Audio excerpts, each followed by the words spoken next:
today's show, we're going to be talking to the legend himself, Andy Cole. We'll be discussing life before, during and after sport. Stay tuned.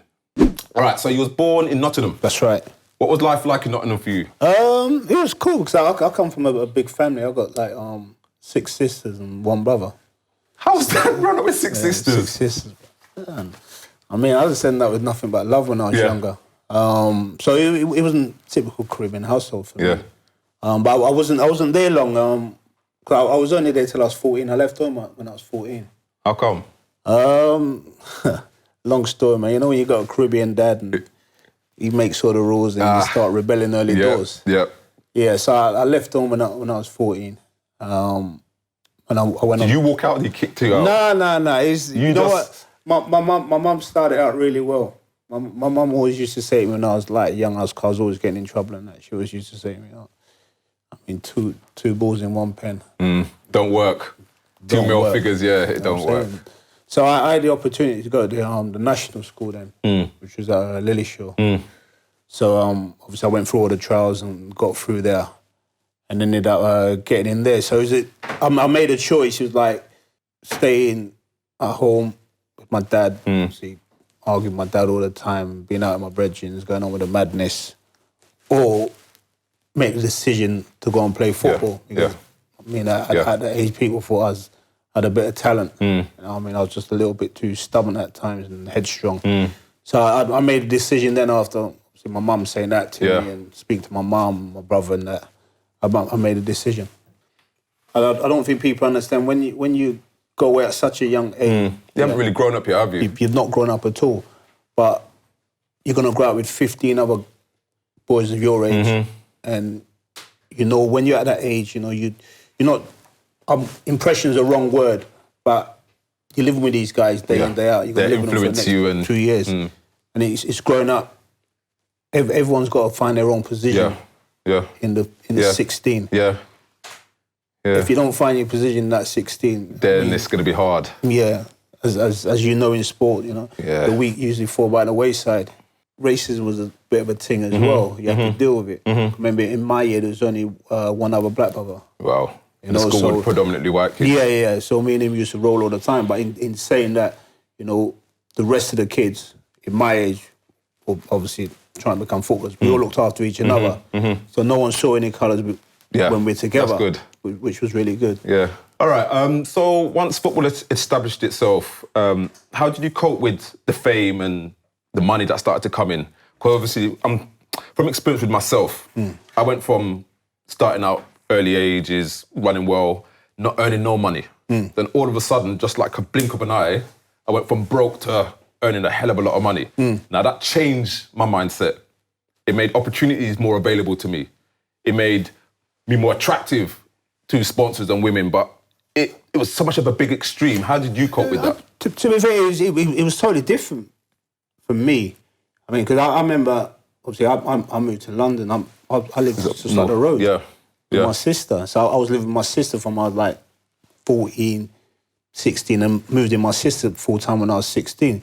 So when I become a scholar, or apprentice then, scholar's the pretty word now, it's apprentice, there was no money. I mean, the money that we was on then was, the first year was £29.50 and the second year was like, I think it was £37.50. Right.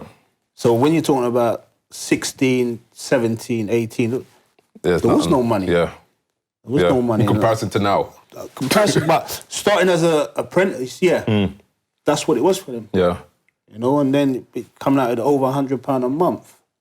I mean, £100 a month ain't last you nothing. I mean, but you can spend it on a couple bag of chips. I'm saying, I remember when we used to get paid and that. We used to go out there and go buy trainers and stuff like that, and then you're broke for the rest of the month. And how did you survive? You just found a way to survive. We had to survive because, you know, when you go out when you're younger, you go on with a little badness and that.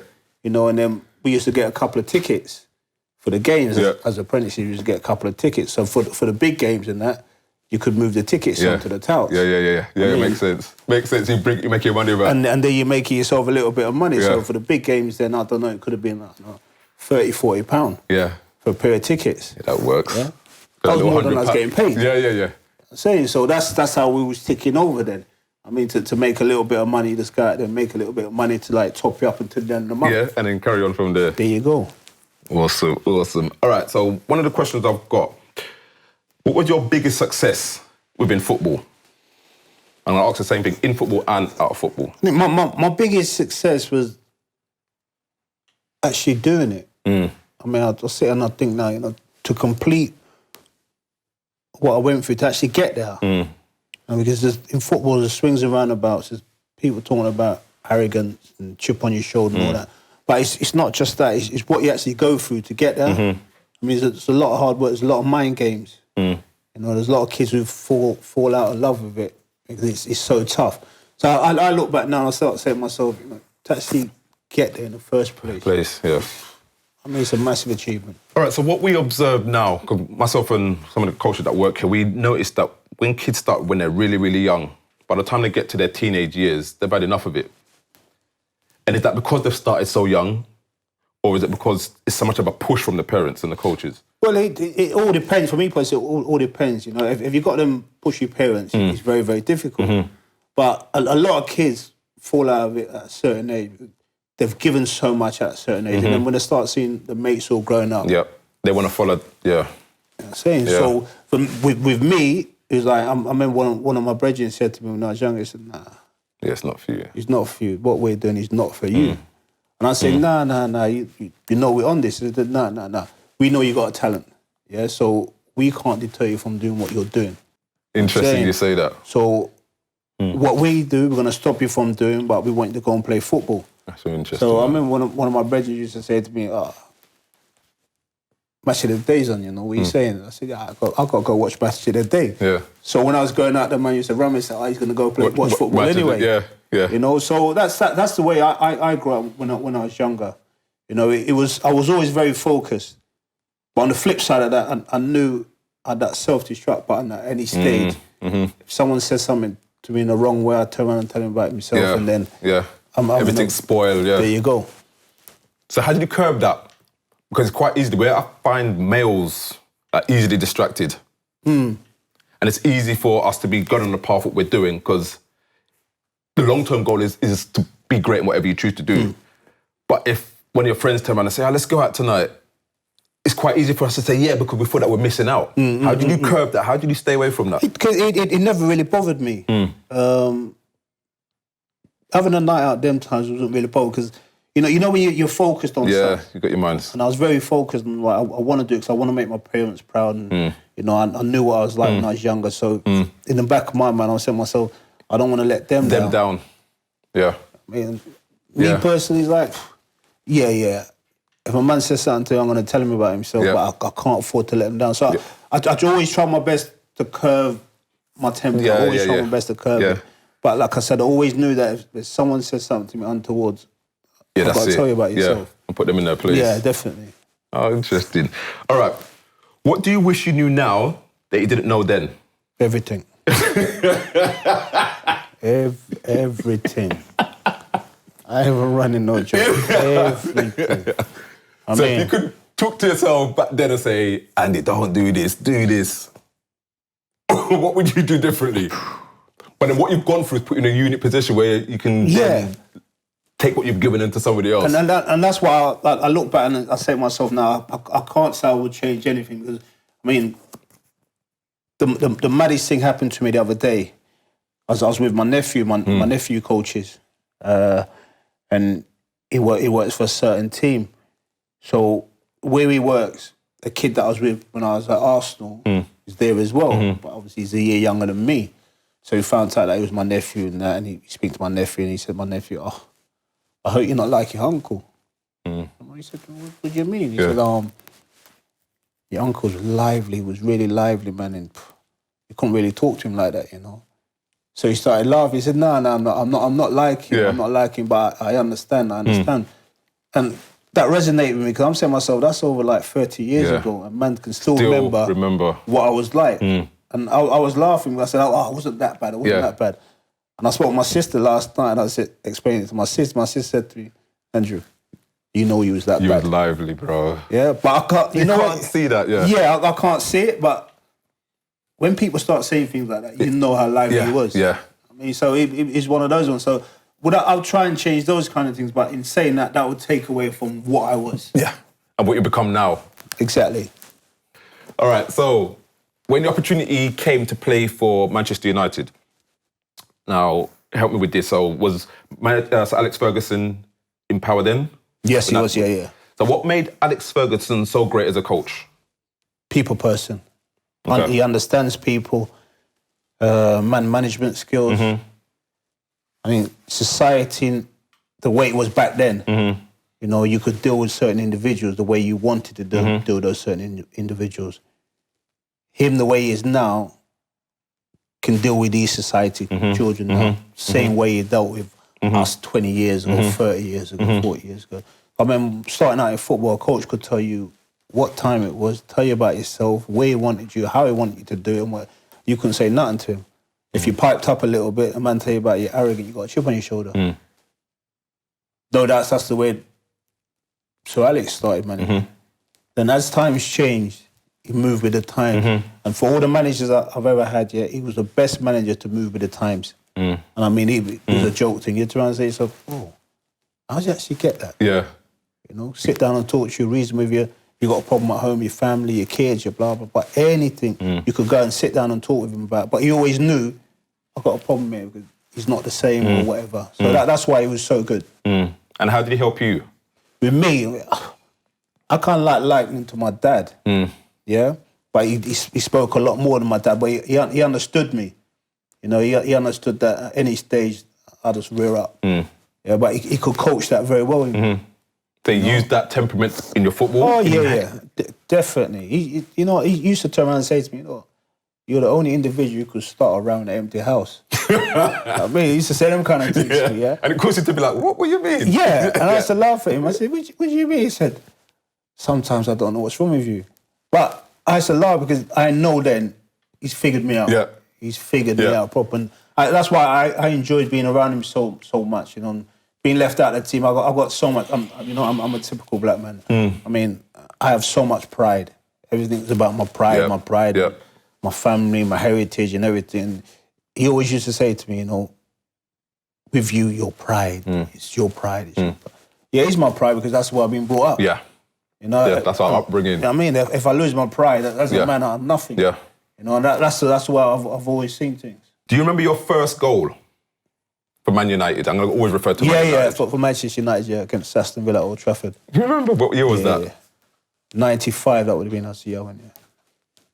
Can you relive the situation? Can you tell me what happened? Yeah, I think the corner come in, Pally headed it back down, and I swiveled and caught it on a volley in it. Yeah, it went in. You like that feeling? Yeah, man. It was a great feeling because I just moved for big money as well. So to be able to then deliver after the deal. Real good, yeah. Nice. Do you still miss playing? I don't miss playing at all. Reason is everyone's got to come to the end at some stage. And I knew I had to come to the end at some stage. So that's why I don't miss it, you know. The only thing I've ever missed since I retired is the camaraderie, the banter in the dressing room. Because you're with people for 9-10 months of the year. Yeah, you build that relationship with them. Exactly. And once you don't have that anymore, it's very, very difficult. And that's why so many footballers struggle when they retire. It's like being in the army. You know, you're regimented for 10, 15, 20 years. Do this, do this, do this, do this. And then when that's removed, you don't know where to start. And that becomes really, really difficult. Did you struggle with time, or were you happy with your decision? No, I was more than happy. I was more than happy because the way I went into the football was the same way I come out of it. I mean, speaking my mind. You know, I remember Paul Davis always used to say to me, "Oh, you know what, Coley?" He says, "You've always done it your way." And when I'm doing it, I never thought it was my way, but now I've come away from it. I did do it my way, what I thought was right for me. And if someone's going to challenge me on that, I will take it up with you. But I mean, that's just the way it was. How long does typically a footballer's career last, firstly? 20 years. So what would you say to young footballers now who are earning a lot of money, who are in a position, who are being looked upon as role models? What would you say to them for them to then give themselves a little bit more longevity and set the right example? I think young footballers today, you know, naturally, of course, you're going to enjoy it because you're young men and you've got a vast amount of money. But you still got to conduct yourself in the right manner because the next generation growing up... looking up at you. Yeah, or the kids that are looking up at you and saying, I want to be like X, Y, Z. And you can't forget those responsibilities. Me growing up, did I ever think I was going to be a role model? Yeah, no. same. Yeah. Never thought I was going to be a role model. You don't think to look down, do you? Exactly. But now, I think I've realised even more so now how much people look up to me as a black guy who's done so well in his career. You know, they look up to me and say, oh, you done X, Y, Z. And when you was doing X, Y, Z, we were watching you, we were supporting you. So for me, in the black community, to have that kind of support and love, it's been fantastic. Because all I'm saying myself when I'm doing my job is, I'm not just doing it for me. I mean, obviously I'm doing it for my family and my loved ones, but the next generation that comes through. 100%. You know, the kids who believe that they can't succeed at doing whatever. Of course you can. It's all about hard work and dedication. It's true, because me growing up in sport, in athletics, it was Linford who I looked up to. And it was always my dream to meet him. Because once you compete with somebody, you never really get to talk. Yeah, for real. You're in that zone. Yeah. So it was always my dream to meet him. And my dream came true by the sense that he became my agent. And it was almost like a father figure for me. Even when my dad was there, I never really saw him. And I grew up as a stepchild as well. So the relationship with me and my stepdad weren't great. The relationship between me and my dad weren't great. The relationship between my mum weren't great. So I didn't really have any thing going on. So when I had Linford there, it was like, this is so cool, you know? But having something to kind of look up to and hold on to pushed me up. Yeah, you've always got to try and aspire to something. So now when I got to the top, I forgot my responsibilities down on planet Earth. Yeah, I just took but I didn't know. It's only when I got suspended from sport and then all the stuff that came through and people's responses, I was like, I've caused some real problems here. So I think for young people out there, you have a responsibility to not only represent yourself and your country, but also remember who's looking up to you. Definitely. I think you have to always bear that in mind, because even though you're making decisions for yourself, you're also making decisions for other people. Yeah. But it takes a strong individual to stand up and to understand it as well. Yeah. And it'd be hard for you to tell your son that, because they're not going to get it. There you go. Again, football, which goal meant the most to you?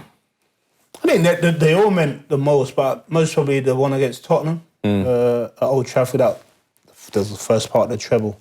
To score that goal was really, really special for me. You know, especially for the team as well. And he started us on the way to completing some of that most probably won't be complete again in the British game. You know, so yeah, that was real special. Nice. One question I always want to tell you, because one thing that always stood out for me is how well you and Dwight Yorke clicked. I always tell my son, watch them two play, because you two are like cat and mouse, but you put something together that was magic. Now, firstly, how did you two meet? You know, I met Dwight a few times. When you used to have a night out and that, and I used to go down to Birmingham. Yeah. You know, I met him a few times there. But the football of maternity is very, very small, especially for black players as well. So I come across Yorke a few times. We used to have a laugh and joke. I used to buy him a juice. He used to buy me a juice and all them things.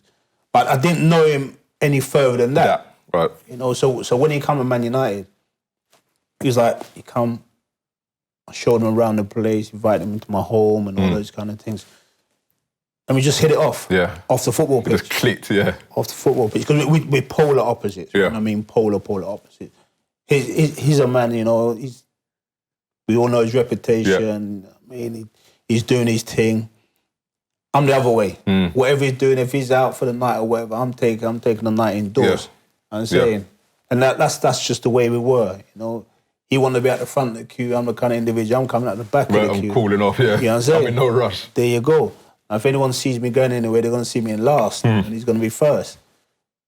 But that's what made it click between me and him. Because we're so different as people. Yeah. I mean, so different, it's a joke.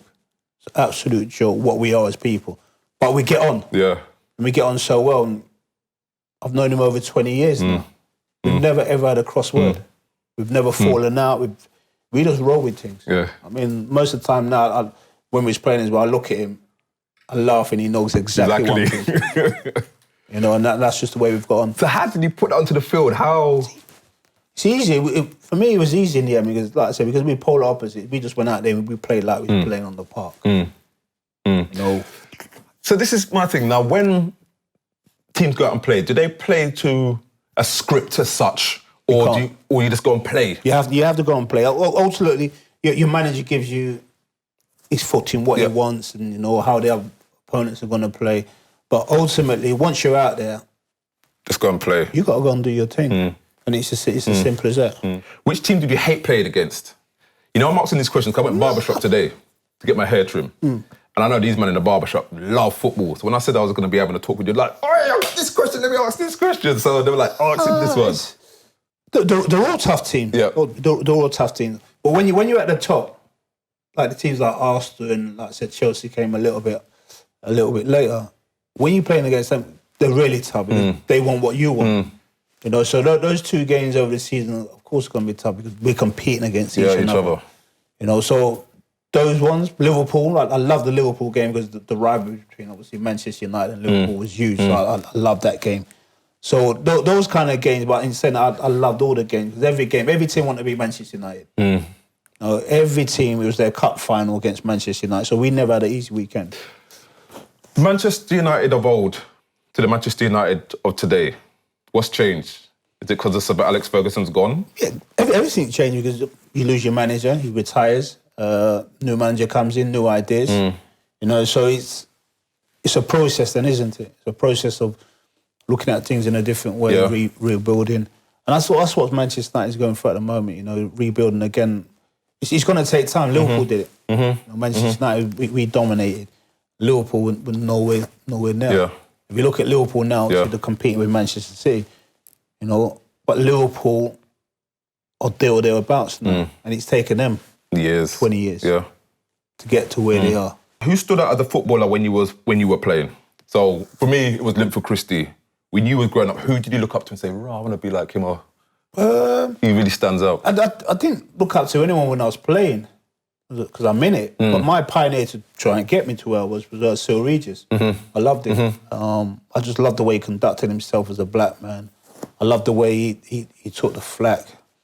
I mean, he's no longer with us. Big C didn't need to puff out his chest anymore because his chest was already puffed out. You know, he's big, strong man. And I used to love watching him when I was a kid. And like I said, just the way he conducted himself, I always used to say to myself, if I could ever conduct myself like him, I'll have half a chance. Yeah. I mean, forget the football, but just the way he conducted He was a good example. Yeah, his mannerisms was like, Big C's the man. Do you see any of that now with any of these current guys? No, because I think society's changed as well.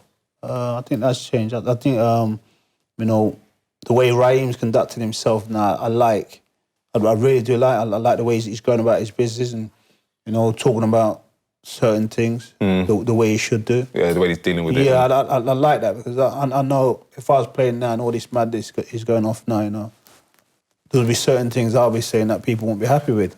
So would that be counterproductive to your career? Well, you coming to today's society? I don't think it would have bothered me because if I'm talking about old me working in today's society, I was always brought up to chat my mind, you know, and then sometimes you used to wind it in a little bit and then I used to say to myself, Andrew, you're not being true to you. Yeah, just be you. I mean, so if you're gonna tell someone about themselves, you have to do it and don't think about the repercussions because once I was in it, I didn't think about the repercussions. Then I'll do it and then I'll think, oh my God. I should have, Yeah, but then I said, you know, forget about it. When it happens, when it comes back to me, I'll deal with it. Yeah, you deal with it. Same. It's best to just get it off your chest and, you know. That's what Mum always used to say to me, get it off your chest. You know, but like I said, you know, I think what I learned was I try to simmer things down and fester, and then... Nah, that's a madness, that festering business. Yeah. And I've only realised that as I've got older. Yeah. You know, you just got to let it go. And move on from there. Definitely.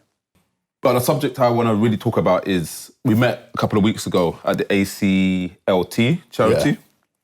And I found it very interesting, the statistics on the number of people who don't donate blood, especially in the black community. Well, when did you have to have your kidney transplant? So I've had mine 2 and a bit years now. I mean, my transplant happened. And yeah, it is tough, but you only understand it and realise just how tough it is when you speak to the consultants or the doctors and they say, black and ethnic minority people are just not interested. Not interested. Not interested in like coming in to donate their organs or, to come and give blood or anything like that. And I was scratching my head. I said to myself, why? But growing up with your parents, you understand it's like, when I pass away, I don't want to get cut up or, it doesn't matter because you're dead and gone. Exactly, but they don't understand Old mentality thinking. Exactly. So I remember obviously going through my transplant and that, and my nephew just said, unks, I'm doing it. So what happened for you to know that there was something wrong? I felt ill. I come back from a long flight from Vietnam and I just didn't feel well. And then ran a few tests and went into hospital and ran a few more tests and the consultant basically said to me, look, I think you've got a problem with your kidney. And then when he ran all the tests again, everything that I went through and all the symptoms, just started to happen one by one. So that was that. And it was difficult because I didn't understand what I was going through. And then when they explained to you, obviously, your kidney's packed up on you and, you're going to have a transplant and all them kind of things. You still don't register because you're thinking, this... Yeah, I'm healthy, I'm all... Yeah. And it's not working, I'm going to continue to do what I'm doing. But I didn't know the kidney was such a big part of, the body. Basically, your kidney's your toilet for your body. So it takes out all the toxins and keeps everything ticking over and whatever it may be. So if you don't have a transplant or, dialysis is your only way to go forward after that because, like I said, your toxins start killing you because they're not being flushed out your body. Out. So, like you said, not I used to say, but I do say being on dialysis is no life. Because on a good day, some people could be on it for 5-6 hours. You come off it, you're so tired, you sleep that day, you sleep the next day, and then the next day after, you're back in on dialysis. There's no life. There is no life. So I was very fortunate that my nephew stepped forward and gave me his kidney so quickly. Otherwise, if I was no match with the rest of my family or my mates and that, I'd have been on dialysis, and I know people who've been waiting years and years and years. So it's a difficult illness. So how old was your nephew? 26 at the time. So he's a young man. And he's prepared to take that sacrifice? Yeah, and I spoke to my sister about it and she couldn't talk him out of it. I sat him down numerous times to talk about it. He just made his mind up, boom, I don't care, unks. This is what's happening. I'll do it. Let's do the test, and if I'm a match, we're all good to go. Wow, man. That's a big responsibility to take at 26-year-old. 26, man. Like I kept saying, I said, you got your whole life to go. You love the gym and all them kind of things. And he said, unks, I'm not prepared to see you like this anymore. I've watched you play football, you're fit, you're strong and all them things. And now for me to look at you now, like, come on, I can't have it. So obviously we've got 2 pairs, the kidneys. Educate me on this. So I should know this because I do PT, but it's interesting for people to understand what's going on. So obviously you can survive with one. Quite a few people are born with one. Is that a genetic disorder? I wouldn't say it's a genetic disorder, but I know more than enough people now. So I'm in this situation. I've been born with one kidney, got on with life as per normal. Yeah. It's as simple as that, yeah. Unfortunately, obviously, I had to run a series of tests on your nephew and he was a perfect match. And he was, they was more than happy with the match. Yep.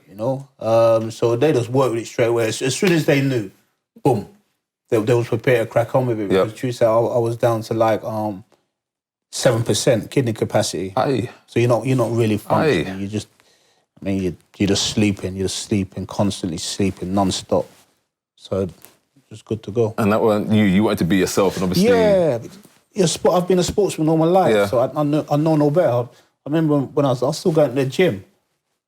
Still going to the gym and working like a madman and coming out of the gym, going to the gym, drop my daughter off at them times, 8:30 for school, go to the gym, come out of the gym, 9:30, 9:45, have a shower and drop asleep till 4 o'clock in the afternoon. Didn't you think that ain't right? So we don't need to sleep that long. Yeah, but that's why Because in my mind, he wasn't going to beat me. I said, nah, this ain't beating me. You know what I'm saying? But ultimately, as I've gone through it now, it might be the thing that eventually beats me, but I'm refusing to lie down to it. Yeah. One of those Yeah. things. So how are you coping with it now? What's the procedure that you have to go through nowadays? I'm on medication for the rest of my life. There's good and bad days, but you got to accept it for what it is. When the good days are there, you got to take them, but the bad days, you got to work with it as well. And that's what I'm starting to do now, start to work with it. But you got to have, what I've realised now, you got to have people to understand it. If you're going to have people around you, they need to understand what you're going through so they can help. Not telling you, oh yeah, I know how you feel. Yeah, ultimately, because they don't. I couldn't say I know how you feel because I've never gone through anything like that. There you go. You have to have the right people around you, and this is what we spoke mentality. about. Absolutely. So I get what you mean about having positive-minded people around you. Yeah. Because if you've got people around you that are ultimately drawing from you and not aiding and supporting, then you don't need that in your life. Makes things hard, real hard. Yeah, I can imagine. So you're still keeping active. What's your opportunities to keep busy? Are you obviously still playing football? You're trying to get back into football? No, I can't play at the moment. Hopefully they'll let me play if I get some arm protection around my kidney, because my kidney's now right in the front of my stomach. Right. You know, so they won't allow me to play. My consultant won't allow me to play. But like I said, hopefully Is that fear of contact change. or yeah, because if you're going to keep getting banged on it, it's going to be a problem. So that's why they say no contact sports. And why has it been placed there? Because usually your kidneys are at the back here. Yes. I mean, so once they open you up, what they do, they let your kidneys die off. Before they used to actually take them out. So the next best thing they do is obviously they put it in a position whereby they can connect it to your veins. Right. I mean, your blood flow and all those kind of things. So mine's to the left of my stomach here, and then they connect it to your blood vessels and all that, so you can get the blood flow and all those kinds of things. So it's wherever they think is the best position for it to get supplied. Yeah, for them, yeah. I've known people that had, scars up there and whatever, and had them put higher up and whatever. Yeah. So everyone's different, but they wanted to put mine there. Yeah. Wow. Well, so has that changed your eating habits? Yeah, it has done, yeah. I mean, I'm eating less red meat now. I'm eating a lot more fish, and I'm trying to really cut down on the carbs and that, because obviously if you're eating loads of carbs, you're not working. Working it often, yeah, that piles up. So I'm just trying to be as healthy as I can do. Not too much alcohol. Every now and then I hold a juice. And mainly the main water. thing, you're enjoying your life, man. Yeah, I'm enjoying it even more so now, because I'm coming for certain things in my life. When you look death in the eyes, tomorrow might not be your day, you know. And you come out of it, and you come out certain other things that have gone on in your life. You turn and say, so take every day as it comes, but you make sure you live. And that's what I'm doing now. I was saying my sister the other day, and some of my mates, I said, I've not laughed as much as I've laughed now. Yeah, in a long time. In years, because I know there's certain things in my life now that are changing. Yeah. I'm starting to get back to my old self when I was young and things like that. Life I think you realise when you go through certain situations how fragile it is. Yeah, definitely. And I realise even more so now. Your health is your wealth. I've got a power where I used to play with when I was younger. We was at Fulham together, and he's now a lawyer. And he was running a joke with me a few weeks ago. He said, you see with you, one thing with you, you've not changed one bit. And I said, no, come on, shut up, of course I have. And he said to me now, he said, you don't even know what you've achieved. Yeah, you don't know, because you're so stubborn, hard-headed, you don't even look at things like that. So I remember when we was at Fulham and the man was telling you like to push the bus, and you said, no, I ain't pushing no bus and all them kind of things. And look at you now. People look at you as a living legend. Yeah. And, what you've achieved goal-wise. And I had to laugh at him, because I've always been the same individual. Yeah. From when I was young to when I was playing football with him, and now retired. I'm still the same. Yeah. I'm still the same. I can't change what I am. Yeah. Doesn't make sense, because this is you. Yeah, exactly. And people accept you for who you are, and they love you that way as well. Yeah. So. Yeah, and that's what I've always wanted to be. I've always wanted to be myself. I've always wanted to, whatever I've done, I've always wanted to make my parents and my family very proud, but I've always wanted to know that in the black community, I've gone out there and done a job for those guys to have a look at and say, we can be able to do X, Y, Z. Because don't forget, he's representing us as well. And that for me, when I'm playing football, I know how tough it is. That shows any kid, of ethnic background, you can do it if you really want to do it. Yeah, of course it's hard. It's hard for any kid. I mean, but you can do it if you really want to do it. So is that what you would like your legacy to be?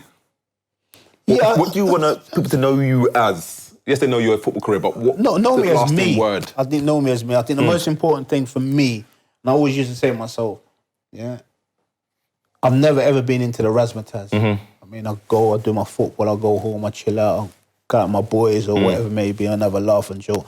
I don't want anyone to perceive me as, oh yeah, he's boom, boom, boom. Yeah, Nah. that's not the image you want. Nah, it was never the image I wanted. You know? I want to know that I'm comfortable amongst anybody. Yeah. And people don't go away and say, oh, he's this, he's that, or whatever. No, that's a nonsense. Yeah. You know, I want people to look at me and say, yeah, that's my guy, you know, because he's not changed from X, Y, Z. Last little bit, what other future projects have you got coming up? You got books coming up, or you got anything going Yeah, on? I've got a book coming out. Oh, nice. Should be end of this month. That should be coming out. And like I said, I'm at this present moment in time, I just take as it comes. You know, I don't try to plan too far ahead. Yeah. You know, because I'm a guy, if I plan too far ahead and I don't get there, I get disappointed. Yeah. I'm saying, so I just take it each day as it comes. I mean, I'm now surrounding myself with, obviously, my family now because I've retired, and my mates, and they've been really good for me over the past, 5-6 months. You know, since I've moved back to London, they've been really, really good. You know, keep me on my toes and keep me busy. And just keeping the grey matter going. So that's been important as well. Yeah, excellent. Well, Andy, I think we'll finish on that note. It's been a pleasure talking to you. Nice one. Good luck with your health, and I'm sure we'll catch up soon. Definitely. All right, man. Dream life. I got the eye of the tiger. There's no way that I can win. Just as long as I keep trying. No such thing as the limit. I'm out here shining.